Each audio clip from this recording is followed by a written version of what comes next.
Serious lawyers of Reddit, what are times when the jury made the wrong decision? I've had 4 criminal trials. One, I walked a guy that I'm about 90% sure he was guilty. A guy in a mask robbed and shot people, drove off, crashed his car and ran off. No one saw his face. My client was found in a field about a mile away walking around. The car bag was crashed, was his grandmother's. Not guilty. Another one, my client robs a CI for the FBI. It was caught on video and audio tape. He was arrested immediately. I almost convinced the jury it wasn't a robbery because they couldn't prove he used the gun. I destroyed the CI on the stand. They eventually convicted him. The last one was a week before I left the office. Guy was accused of shooting his father-in-law in the hand. Only witness was the victim. He wasn't super credible. Some mere witnesses heard things that didn't quite match his story. My client had 3 alibi witnesses that weren't great, but to me were just extra. Alternate jurors said no way he was guilty. Judge told me no way they could vote him guilty. Voted him guilty. Talked to a few jurors after, and it became real apparent they voted guilty because my guy was a scary looking black guy. It really bothered me. Drug cases, all the time. The most egregious are in jurisdictions like mine, sadly, where a new felony was created called possession with intent to distribute whatever class substance. It's a great way to escalate a situation for a variety of reasons. The first is that it activates school zone charges, whereas simple possession does not. In any reasonably large city, mapping out the places that aren't school zones is an exercise in hilarity. Indeed, it would probably be better evidence of intent to skirt drug laws if some guy took the trouble to avoid being in a school zone. The second is that subsequent offenses quickly introduce mandatory minimum sentences, and pretty harsh ones at that. Gotta cultivate that criminal record early and often, so later cases ramp up the pressure to cut a deal, even if the charges themselves seem weak this time. That charge, specifically, is an absolute playground for police officers to perjure themselves, and for prosecutors to bring in experts, usually police officers themselves. No conflict of interest there, no sir.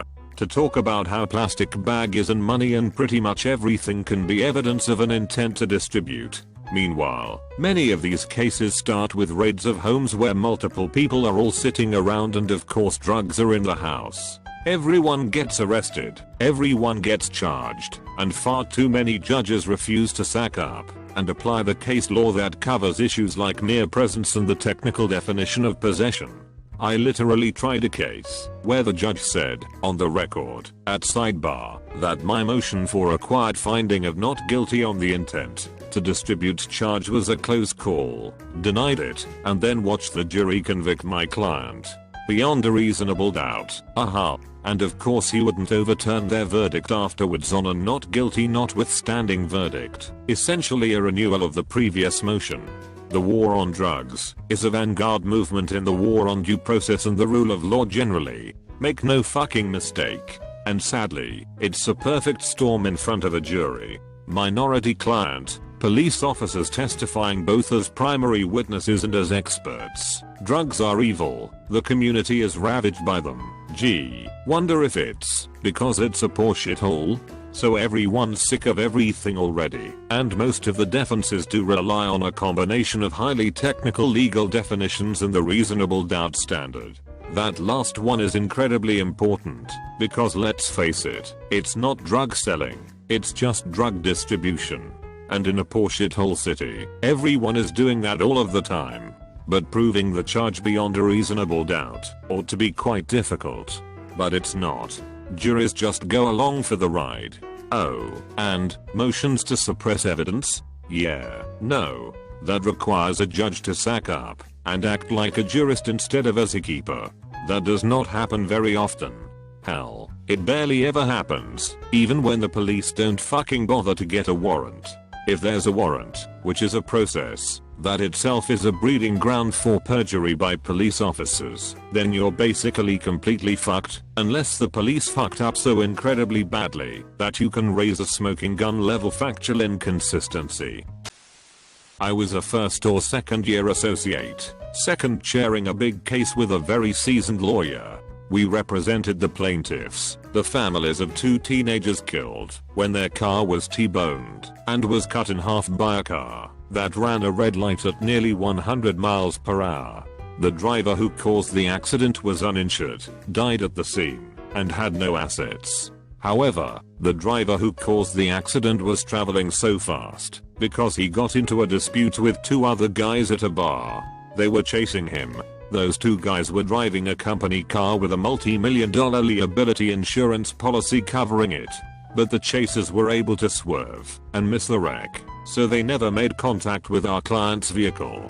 We sued both the dead driver and the guys chasing him. We tried the case and spent nearly an hour in closing arguments detailing the concept of proximate cause, explaining that the guys chasing the dead driver did not have to be the sole proximate cause of the accident to share responsibility for the accident. They just had to be a contributing factor to the accident to share some portion of the liability. We asked for $3 million for each family. The jury deliberated for hours, and like a scene from a movie, the jury came back with a question for the judge. Can we award more than the plaintiffs asked for? The judge answered yes. A few more hours passed, and the jury came back with a verdict. The jury awarded $6 million to each family, but they awarded the damages against the dead driver alone, letting he chasers off of the hook. The jury looked very pleased with themselves, and they looked surprised when the families didn't look pleased with the verdict. In the hallway after the trial, one of the jurors sought me out for an explanation. He asked me how much the families would get after lawyers' fees. I told him 0, and explained that the dead driver had no insurance and no assets as I watched the blood drain from his face. He looked mortified and started apologizing. Talking it through with him, it became clear that the jury didn't understand why we had sued the chasers in the first place, because they didn't hit our client's car. They had no idea what we were talking about when we did our detailed explanation of proximate cause. That is when I learned that jury instructions are essentially meaningless. Happens occasionally in criminal trials in Australia. Cases will get overturned on appeal because the appellate court will find that it was not open to the jury to find that a particular fact could be proven, and hence the whole case. Usually this stems from an evidentiary issue or an incorrect direction from the trial judge. Wood VR is a good example of various reasons where the jury got it wrong due to incorrect conclusions, judicial error and evidentiary issues.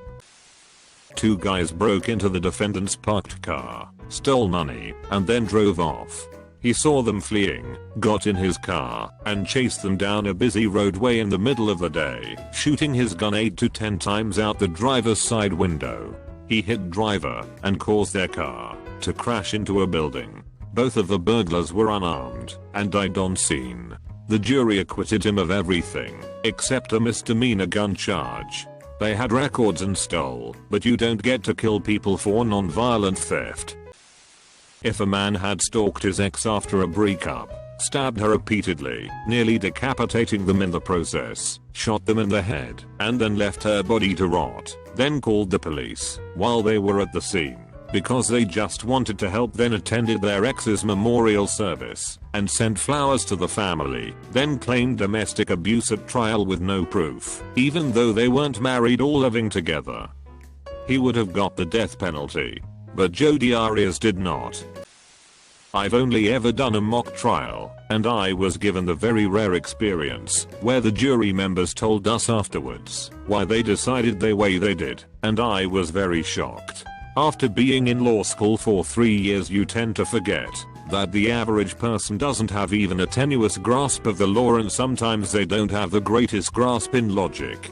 Some of the reasons they gave were for the most trite things that us, as third-year law students, would have thought would be totally inconsequential. But like another poster already said, if it's at trial, that means that there's enough on either side that it got that far in the first place. An easy decision that was obvious would never get that far anyway. But it's definitely weird as a lawyer hearing very Esquire-esque reasons for deciding the way they did.